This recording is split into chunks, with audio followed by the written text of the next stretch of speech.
அனுசரித்து செல்லும் ரோகிணி நட்சத்திரக்காரர்களுக்கு இந்த ஐப்பசி மாத பலன் எப்படி இருக்கு தெரிஞ்சுக்கலாம்.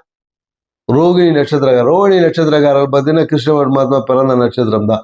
ஸோ இந்த நட்சத்திரத்தில் பிறந்த பொதுவாக என்னன்னாக்கா மற்றவங்களுக்கு வழிகாட்டுவதுக்கு இவங்களுக்கு ரொம்ப ஒரு பிடித்த வேலை. யாராவது இவங்க கிட்ட போய் அட்வைஸ் கேட்டாங்கன்னா அவங்களோட லைஃப்ல நடந்த விஷயங்களை சூப்பராக அட்வைஸ் சொல்லி வழி காமிப்பாங்க. ஆனால் இவங்களுக்கு வழி தெரியுமானா இவங்களுக்கு எங்கேயோ முட்டு சதில் போய் முட்டிப்பாங்க.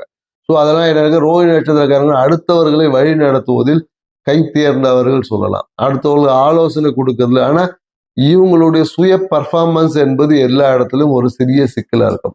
ஏன்னா பெரும்பாலும் இவங்களுக்கு என்னன்னாக்கா திருமணத்திற்கு பிறகு நிறைய பிரச்சனைகளை ரோகிணி நட்சத்திரக்காரங்க சந்திப்பாங்க.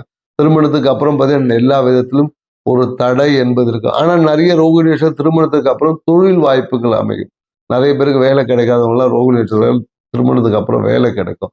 மனைவி பேர்ல தொழில் தொடங்கக்கூடிய வாய்ப்பு இருக்கு. ஆனால் என்னன்னாக்கா எல்லாத்துலயும் ஒரு தடையை தாண்டி தான் பயணிக்கிற மாதிரி இருக்கும். ஏதாவது ஒரு தடையை தாண்டி பயணிக்கணும்.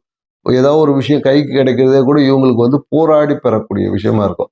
எல்லாருக்குமே ஈஸியாக கிடைக்கக்கூடிய விஷயம் இவங்களுக்கு போராடி பெறக்கூடிய விஷயமா.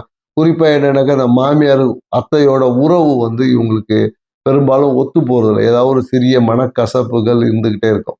ஏன்னா இவங்க எல்லா விதத்திலும் அதிகமான ஒரு என்னன்னாக்கா லக்ஸரியஸ் வாழ்க்கை எதிர்பார்ப்பதே இவங்களுக்கு ஒரு பிரச்சனைக்குரியதா மாறும். அதனால குறிப்பா என்னன்னாக்கா அந்த ரோகிணி நட்சத்திரக்காரங்க பெண்கள் விஷயத்துல எப்போதும் ஒரு கவனமா இருக்கணும். அது ஆணாந்தாலும் பெண்ணாந்தாலும் சரி, பெண்களாலேயே இவங்களுக்கு எப்பொழுதும் ஒரு பிரச்சனை என்பது உண்டு. ஸோ அதனால பெண்கள் விஷயத்துல கவனமா இருந்தீங்கன்னா உங்க வாழ்க்கை சிறப்பா இருக்கும்.